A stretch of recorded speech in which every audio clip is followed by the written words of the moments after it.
Bismillahirrahmanirrahim. Assalamualaikum warahmatullahi wabarakatuh.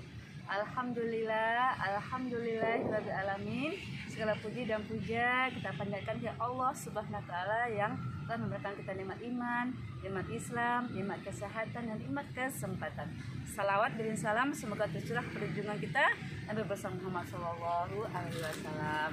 Alhamdulillah kita bertemu kembali dalam kajian Islam secara online yang diselenggarakan oleh Yayasan Bunian Jakarta. Baik, agar kajian ini mendapatkan berkah, rahmat dan ridho dari Allah Subhanahu wa taala, kita buka sama-sama membaca basmalah. Bismillahirrahmanirrahim. Adapun tema kajian kita hari ini adalah menjaga iman. Insyaallah ya. Kajian ini adalah pada hakikatnya mengingatkan nasihat pribadi saya, mudah-mudahan juga jadi nasihat para penonton semua.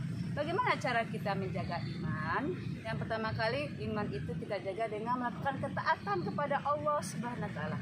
Karena iman itu akan naik ketika kita taat kepada Allah, dan iman itu akan turun ketika kita bermaksiat kepada Allah. Oleh karena itu, untuk bisa menjaga iman kita harus taat kepada Allah, mengikuti aturan-aturan Allah, dan menjauhi segala larangan Allah, dan menjauhi maksiat dan dosa. Karena maksiat dan dosa itu akan membuat kita jauh dari Allah. Itu yang pertama, untuk bisa menjaga iman kita, taat kepada Allah. Yang kedua, supaya iman kita terjaga adalah kita senantiasa berpegang teguh kepada Al-Quran. Karena kalau kita hanya memegang Al-Quran, maksudnya menjadikan Al-Quran sebagai pedoman hidup kita, menjadikan petunjuk hidup kita, Al-Quran itu akan mengarahkan hidup kita. Kita jadi tidak salah arah. Jadi kembalilah kita kepada Al-Quran. Kembalilah kita mempelajari Al-Quran, yang kita mulai membaca Al-Quran. Setelah itu mentadaburinya, setelah itu juga mengamalkannya. Karena Al-Quran itu akan menuntun kita, mengarahkan kita sehingga kita tidak salah arah. Karena sebaiknya petunjuk adalah dari Al-Quran. Setelah itu apa lagi? Nah, itu adalah kita mengikuti Rasulullah yang ketiga. Karena dengan mengikuti Rasulullah, banyak contoh-contoh suri tauladan yang bisa kita ambil dari perilaku dari Rasulullah SAW. Seperti kajian sebelumnya kita sudah bicara masalah akhlak mulia Rasulullah, kita bisa contoh, dan itu juga bisa menjaga iman kita. Kenapa bisa menjaga iman kita? Karena apa? Karena banyak masalah-masalah kehidupan kita yang bisa kita ambil dari pribadi Rasulullah yang menjadi usaha kita. Bagaimana sikap Rasulullah yang sabar ketika banyak masalah, ketika bagaimana Rasulullah selalu berpikiran positif, selalu berpangkasa baik. Itu kan hal yang bisa membuat iman kita itu terjaga ketika kita banyak menghadapi permasalahan-permasalahan dalam kehidupan kita. Karena Rasulullah itu juga sebagai usaha kita, suri tauladan kita. Itu yang ketiga. Apalagi yang bisa kita lakukan untuk bisa menjaga iman kita? Bergaulah dengan orang-orang yang soleh. Masya Allah, ini luar biasa ini. Kalau kita bergaul dengan orang-orang yang soleh, insya Allah kita akan bisa, ada yang mengingatkan kita, ada yang bisa menasihati kita. Karena kita manusia adalah tempatnya salah, tempatnya khilaf gitu ya. Jadi ketika ada salah, ada khilaf, bergaul dengan orang saleh, mungkin ada yang mengingatkan kita, ada yang menasihati kita. Jadi kita senang kalau ada yang menasihati kita, ada yang mengingatkan kita. Bergaul dengan orang-orang saleh, kita bisa mencontoh perilaku kebaikan mereka.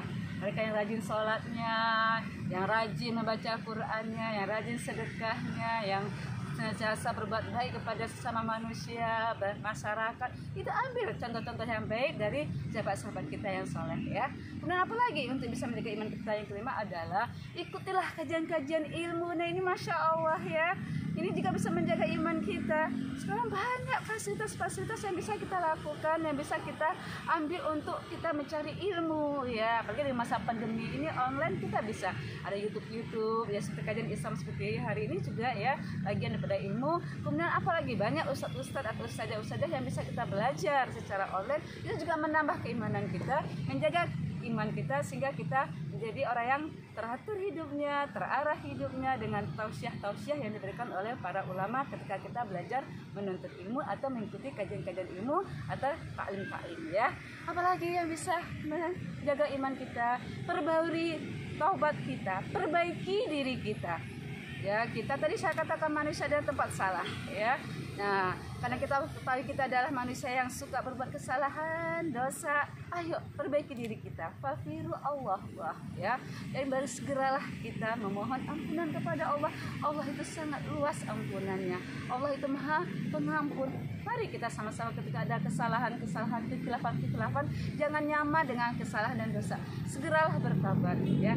Ikuti kesalahan-kesalahan itu dengan kebaikan-kebaikan. Beristighfarlah sebanyak mungkin, ya. Setelah itu ikuti dengan kebaikan-kebaikan. Insya Allah kesalahan-kesalahan tadi tertutup dengan kebaikan-kebaikan yang kita lakukan ketika kita sudah betul-betul taubat nasuha. Allah sangat suka pada orang yang datang kepada Allah memohon ampun, ya. Ayo ambil kita kesempatan seperti ini untuk segera memperbaiki diri kita dan perbanyak taubat kita. Nah, bagaimana lagi kita menjaga iman kita? Perbanyak syukur. Kadang iman kita itu tidak merasa puas, kita kadang ada urusan-urusan dunia yang belum kita penuh, yang belum kita peroleh, ya. Perbanyak syukur. Kita kasih kesehatan, ini nikmat loh. Kita dikasih kesehatan seperti ini, harta, ya. Ya, nikmat iman, nikmat Islam, kesehatan itu tuh luar biasa yang patut kita syukuri, ya. Banyak orang-orang di luar sana yang mungkin lagi sakit, ada orang di sana yang mungkin kekurangan ekonomi. Banyak hal yang kita syukuri. Ketika kita diberi kelebihan harta, bersedekahlah, berinfaklah, ya. Itu bagian daripada wujud syukur kita kepada Allah. Apalagi yang bisa kita lakukan untuk bisa menjaga iman adalah kita terus, ya, berdoa kepada Allah, menjadi pribadi-pribadi yang istiqomah. Ini perlu, ya, pribadi-pribadi yang istiqomah. Nah, pribadi-pribadi istiqomah ini tidak sesuatu hal yang gampang kita lakukan kalau kita tidak terus-menerus untuk berdoa, memohon kepada Allah menjadi pribadi-pribadi yang istiqomah. Oleh karena itu perbanyak juga, yang terakhir perbanyak juga kita mengingat kematian, ya. Kematian adalah nasihat. Kenapa kematian adalah nasihat? Karena pada hakikatnya kullu nafsin dha'iqatul maut. Semua yang bernyawa itu akan merasakan kematian. Nah, apa bekal kita ketika Allah memanggil kita? Ya, nah inilah beberapa hal yang bisa menjaga iman kita. Kemudian kajian ini bisa menasihati pribadi saya dan juga bisa menasihati para penonton semua. Semoga kita bisa menjaga iman kita dengan beberapa hal yang tadi saya sebutkan. Kemudian Allah memberikan kekuatan, Allah memberikan petunjuk dan hidayahnya. Senantiasa kita istiqomah pada jalan Allah sampai akhir hayat kita, akhir hayat yang husnul khatimah. Amin amin ya rabbal alamin. Tentu dengan baca hamdalah, alhamdulillah rabbil alamin. Kalau ada salah, ada yang khilaf, saya mohon maaf. Lahir dan batin. Assalamualaikum warahmatullahi wabarakatuh.